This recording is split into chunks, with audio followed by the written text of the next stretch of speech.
maintenant, on part de nouveau à Paris avec toujours pour les images Andrea Le Bourgeois. Nous sommes chez Aluma, rue Saint-Maur, dans le 11e, un resto ashkénaze, nous a-t-on dit, tenu par le couple Liran et Noah Tal. Bonjour, bonjour. Vous êtes israélien, vous êtes installé à Paris, c'est ça? Bonjour. Oui, exactement. Oui. Il fait 8 ans depuis qu'on est venu à Paris. Ça fait 8 ans. Bravo pour votre français déjà, Liran. Je regardais votre menu et effectivement, c'est pas du tout ashkénaze. Il y a des piments, du poivron, des dattes, du massabaha. Donc effectivement, c'est un mix en fait. C'est pas ashkénaze. Oui, exactement. Mais on a même les choses... mes racines, c'est aussi ashkénaze. Alors on a encore des choses un peu roumaines,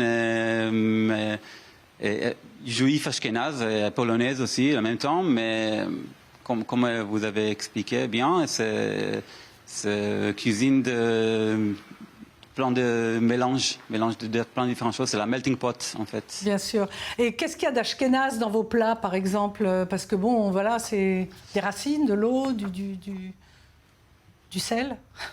Oui, en fait, on a changé le menu très récemment. On a changé... pour exemple, le dernier plat principal chez nous maintenant, c'est un knedlach. Knedlach, c'est comme le tortellini d'Ashkenaz, et qu'il a été cuit avec le pâte la farce, c'est des oignons. Et après, il y a les viandes mijotées dehors. Et ça s'appelle le safta. En fait, safta, c'est mamie en hébreu. Et c'est quelque chose de très très confortable que la grand-mère elle préparait pour les enfants. Et c'est ça. D'ailleurs, la décoration, elle est moitié marocaine et moitié ashkénaze. C'est à la fois très... voilà, il y a les deux. Parlez-moi, s'il vous plaît, de votre sorbet à l'arak et à l'huile d'olive. Alors, la sorbet, c'est un sorbet de pamplemousse. Ça aussi, c'était dans notre dernier menu, on a déjà changé, mais l'idée, c'était de prendre un cocktail qu'on mange chez nous très, très souvent. C'est la pamplemousse, pas trop sucré, avec l'arak. C'est un très bon mélange. Et après, c'était pré-dessert en fait.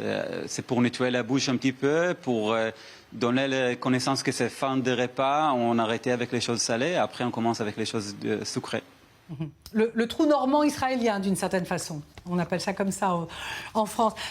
Eh ben, merci beaucoup, Liran. Donc, Aluma, le tout premier ou le tout nouveau restaurant ashkénaze, qui n'est pas du tout ashkénaze. Merci beaucoup. Merci à vous.